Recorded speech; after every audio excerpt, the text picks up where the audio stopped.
കേരളത്തിൽ യു.ഡി.എഫ് തരംഗമാണ്. യു.ഡി.എഫ് അധികാരത്തിലേക്ക് എത്തുകയാണ്. എന്നാൽ ദേശീയ തലത്തിൽ ഏതാണ്ട് 5ഓളം സംസ്ഥാനങ്ങളിൽ നടന്ന തെരഞ്ഞെടുപ്പ്, അതിൽ വെസ്റ്റ് ബംഗാൾ ബി.ജെ.പി പിടിച്ചെടുത്തിരിക്കുകയാണ്. 191ഓളം സീറ്റുകളാണ് ബി.ജെ.പി നേടിയിരിക്കുന്നത്. 98 സീറ്റുകളിൽ മമതാ ബാനർജിയുടെ ടി.എം.സി ഒതുങ്ങിയിരിക്കുകയാണ്. രണ്ടാമത് പ്രധാനപ്പെട്ടൊരു തെരഞ്ഞെടുപ്പാണ് അസമിൽ ആകെ 126 സീറ്റുകളുണ്ട്. അതിൽ 98 നിലവിൽ ബി.ജെ.പി ആണ്. 26 കോൺഗ്രസ് ഒതുങ്ങിയിരിക്കുന്നു, മറ്റുള്ളവർ 2 സീറ്റിൽ. സോ അസമിൽ തുടർഭരണം കിട്ടുന്നു ബി.ജെ.പിക്ക്. അതുപോലെ തന്നെ ഇപ്പോൾ വെസ്റ്റ് ബംഗാൾ ചരിത്രത്തിൽ ബി.ജെ.പി ഈ ഒരു സംസ്ഥാനത്തെ പിടിച്ചെടുക്കുകയാണ് മമതാ ബാനർജിയുടെ കയ്യിൽ നിന്ന്.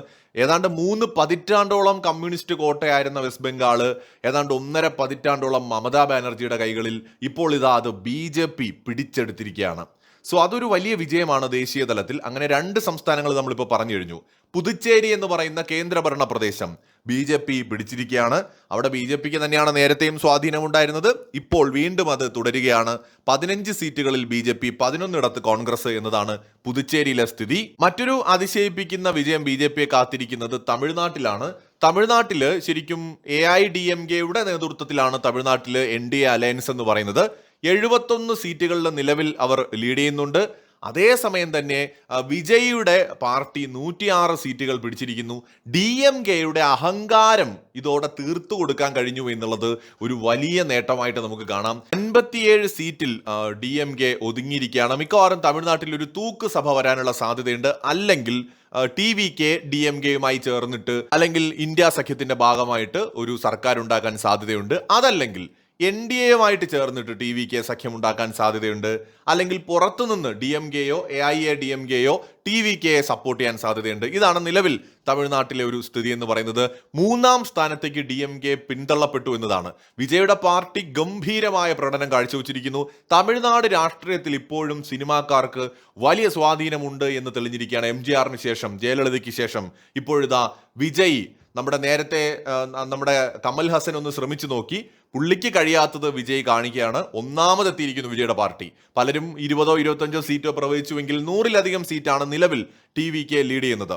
ശരിക്കും തമിഴ്നാട് ബി.ജെ.പി പിടിച്ചില്ലെങ്കിലും DMKയെ അധികാരത്തിൽ നിന്ന് മാറ്റാൻ കഴിഞ്ഞത് എന്ത് കാരണം കൊണ്ടാണെങ്കിലും ബി.ജെ.പിക്ക് കൂടി നേട്ടമാണ്. കാരണം തമിഴ്നാട് രാഷ്ട്രീയത്തിൽ DMK എപ്പോഴും വിഘടനവാദ രാഷ്ട്രീയം പറയുന്ന പൊളിറ്റിക്കൽ പാർട്ടിയാണ്. AIADMKയുമായി സഖ്യമുണ്ടാക്കിക്കൊണ്ട്, NDAയുടെ ഭാഗമാക്കിക്കൊണ്ട് തന്ത്രപരമായി തന്നെ ബി.ജെ.പി അവിടെ കളിച്ചു എന്ന് പറയാം. എന്തായാലും തമിഴ്നാട് രാഷ്ട്രീയത്തിൽ DMK പടിക്ക് പുറത്തായിരിക്കുകയാണ്. ഇതാണ് ഇന്നത്തെ നമ്മുടെ മൊത്തം തെരഞ്ഞെടുപ്പ് ചിത്രം എന്ന് പറയുന്നത്. അപ്പൊ കേരളത്തിൽ കോൺഗ്രസിന്റെ ഒരു തിരിച്ചുവരവാണ്. ഇവിടെ കോൺഗ്രസ് എന്ന് പറയുമ്പോൾ UDFൽ കോൺഗ്രസ് ഏറ്റവും വലിയ ശക്തിയായിട്ട് മാറിയിരിക്കുന്നു എന്നുള്ളതാണ്. അതായത് മുസ്ലിം ലീഗിന്റെ സപ്പോർട്ട് ഇല്ലെങ്കിൽ പോലും ഒരുപക്ഷെ അധികാരത്തിലേക്ക് എത്താൻ സാധ്യതയുള്ള നിലയിലേക്ക് കോൺഗ്രസ് ശക്തമായിട്ട് കേരളത്തിൽ തിരിച്ചു വന്നിരിക്കുന്നു എന്നത് തീർച്ചയായും കേരള രാഷ്ട്രീയത്തിൽ ഒരു കൗതുകമുള്ള കാഴ്ചയാണ്. അതേസമയത്ത് ദേശീയ തലത്തിൽ ഈ തിരഞ്ഞെടുപ്പിൽ ബി.ജെ.പിയുടെ ഒരു തേരോട്ടം തന്നെ കാണാം. കേരളം മാത്രമാണ് ശരിക്കും കോൺഗ്രസിന് ദേശീയ തലത്തിൽ നോക്കിയാൽ ആശ്വാസം എന്ന് പറയുന്നത്. കേരളം പിടിക്കാൻ പറ്റിയെന്നുള്ളത്. അത് മാറ്റി നിർത്തിയാൽ ബംഗാളിൽ കാര്യമായ സ്വാധീനം ഉണ്ടാക്കാൻ കോൺഗ്രസിന് കഴിഞ്ഞിട്ടില്ല. അസമിൽ കോൺഗ്രസ് പരാജയപ്പെടുന്നു. തുടർഭരണം കിട്ടുകയാണ് ബി.ജെ.പിക്ക് അവിടെ. പുതുച്ചേരിയിൽ അധികാരം പിടിക്കാൻ കഴിയുന്നില്ല. അതുപോലെ തന്നെ തമിഴ്നാട്ടിലും DMKയോടൊപ്പമാണ് കോൺഗ്രസ്. അപ്രസക്തമായി പോവുകയാണ് INDA മുന്നണി തമിഴ്നാട്ടിൽ. ചുരുക്കത്തിൽ കേരളം പിടിച്ചതിലൂടെ കോൺഗ്രസിന് ആശ്വസിക്കാം. ഇവിടെ അധികാരത്തിലേക്ക് തിരിച്ചു വരികയാണ്.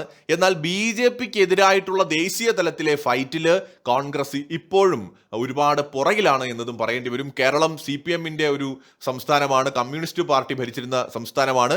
കമ്മ്യൂണിസ്റ്റ് പാർട്ടിയിൽ നിന്ന് കേരളം പിടിച്ചെടുക്കാൻ കഴിഞ്ഞു എന്നത് കോൺഗ്രസിന് ആശ്വസിക്കാം എന്ന് പറയുമ്പോൾ തന്നെ ബി.ജെ.പിക്ക് സ്വാധീനമുള്ള ഇടങ്ങളിൽ ഒന്നും തന്നെ കോൺഗ്രസിന് ഒരു ഇമ്പാക്റ്റും ഉണ്ടാക്കാൻ കഴിഞ്ഞില്ല എന്നുള്ളതാണ് നമുക്ക് നിലവിൽ കാണാൻ കഴിയുന്നത്.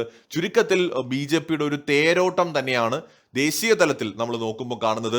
അതിൽ ഏറ്റവും പ്രധാനമാണ് വെസ്റ്റ് ബംഗാൾ പിടിച്ചെടുത്തത് വലിയൊരു ഇമ്പാക്റ്റ് രാജ്യത്തിനകത്തും പുറത്തും ഉണ്ടാക്കാൻ പോകുന്ന ഒരു കാര്യമാണ്. കൂടുതൽ അപ്ഡേറ്റുകളുമായി വീണ്ടും കാണാം.